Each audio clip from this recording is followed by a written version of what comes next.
ஓவியம். இன்னைக்கு ஆக்சுவலி ஸ்பெஷலாக நம்ம சக்கரை பொங்கல், திணையரிசி சக்கரை பொங்கல் தான் பண்ண போகிறோம். அக்ஷய திருதி போகலாம். பாசிப்பருப்பு, சக்கரை, முந்திரி பருப்பெல்லாம் எடுத்து வச்சுருக்கோம். திணையரிசி பாசிப்பருப்பு வறுக்கணும். முதல்ல என்ன எவ்வளோ மெஷர்மெண்ட் எடுத்துருக்கீங்கன்னு சொல்லுங்கள். 2 கப்பு தினை அரிசி எடுக்கணும். 2 கப் தினை அரிசி, 1 கப் அதில் அரை கப்பு வந்து பாசிப்பருப்பு. 2 கப் தினை அரிசிக்கு 2 கப்பில் வந்து 2 கப்பு தினை அரிசி, இதில் 1/4 கப் பாசிப்பருப்பு. 2 கப் தினை அரிசிக்கு 2.5 கப் பால், 2.5 கப் தண்ணி. முதல்ல இதை வறுத்தரலாம். வாசம் வர வரைக்கும் வறுக்கணும். இதை வறுத்துட்டு தான் நம்ம கழுவணும். நல்லா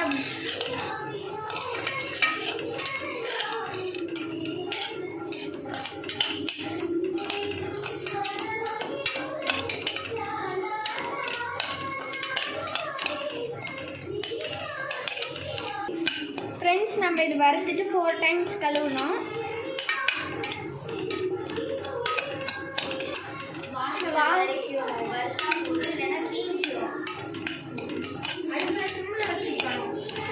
ஆமாம்,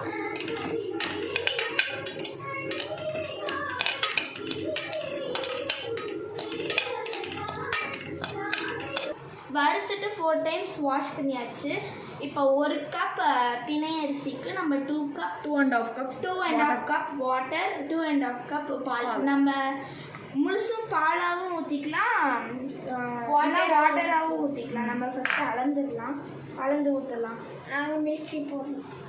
மில்க்கும் தண்ணியும் நாங்கள் சேர்ந்து ஊற்றோம்.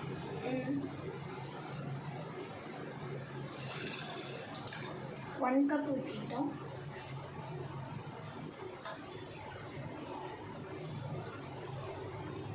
போதும். நம்ம அரிசி அதில் பாதி தானே எடுத்தோம்.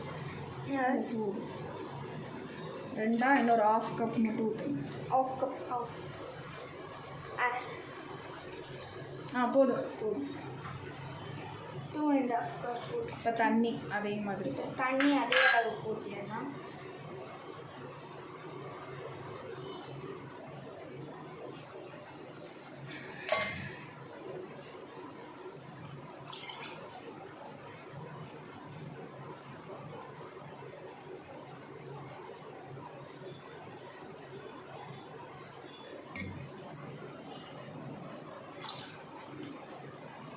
சாரி,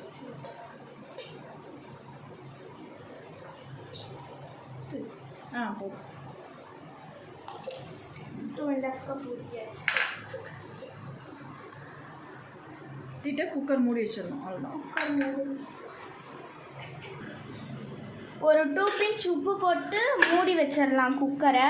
2 விசில்ஸ் வந்தால் போதும். ஹை ஃப்ளேமில் வச்சுட்டு 2 விசில்ஸ் வந்தால் அது வெந்துடும். ஹை ஃப்ளேமில் வைக்கணும். ஆமாம். முந்திரி பருப்பை வறுத்து வச்சிடணும்னு சொல்லு. கொஞ்சம் நெய் ஊற்று. கொஞ்சம் நெய். இப்போ சொன்னதெல்லாம் எடுத்துட்டியா? இப்போ நெய் ஊற்றிக்கலாம் கொஞ்சோண்டு.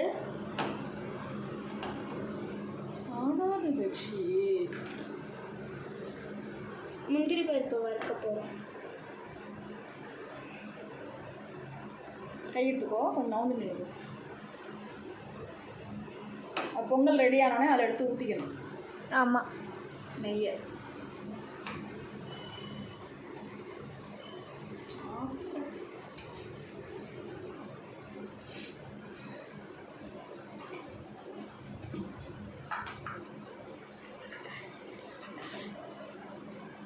அது ஆஃப் பண்ணிட்டு வீடியோ பாரு. இப்போ ஏலக்காய் இடிச்சுக்கலாம். இப்போ 2 விசில் வந்தோடனே எடுத்துட்டு ஏலக்காய் ஆட் பண்ணணும். ஏலக்காய் ஆட் பண்ணதுக்கப்புறம் வெல்லம் ஆட் பண்ணணும். வெல்லம்னா நாட்டு சக்கரை கூட போட்டுக்கலாம். நாட்டு சக்கரைனா அப்படியே போட்டுக்கலாம். வெல்லம்னா இடித்து போடணும். இல்லாட்டி தண்ணி கரைச்சி பாகு மாதிரி கூட வச்சு பாகு. இப்போ நல்லா கிண்டணும். கடைசியாக முந்திரி பருப்பு போட்டு நெய் போடணும். நெய்யில் வறுத்து வச்சுருக்கோம். இப்போ நெய்யில் வறுத்த முந்திரி பருப்பு இதில் ஊற்றிடலாம்.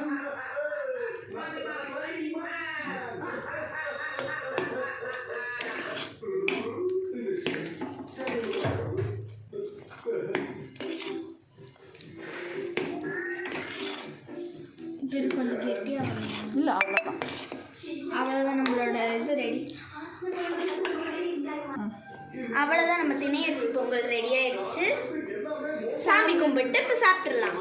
லைக் பண்ணுங்க, ஷேர் பண்ணுங்க, கமெண்ட் பண்ணுங்க, மறந்துடாம சப்ஸ்கிரைப் பண்ணுங்க.